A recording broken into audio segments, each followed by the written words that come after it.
kita akan attract orang yang lebih kurang macam kita. Saya nak share sikit lah berkenaan ilmu attraction ni. Nama dia affinity ataupun persamaan.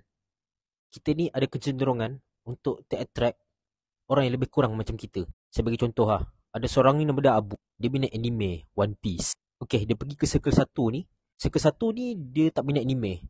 And dia skeptical terhadap anime. Dia kata, Allah, anime ni tu budak kecil je. So Abu bila berada di circle 1 ni, dia terpaksa diam. Sebab kalau dia cakap dia minat anime, nanti kena judge pula kan.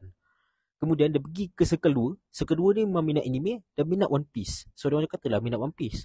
So si Abu tadi ni, dia selesa untuk express diri dia dan dia minat One Piece dekat circle 2 ni. So circle 2 pun meraihkan sebab ada persamaan. So disebabkan ada persamaan, mereka pun selesa sama sendiri. So Abu ni akan cenderung untuk attract, untuk lepak dengan circle 2 berbanding dengan circle 1.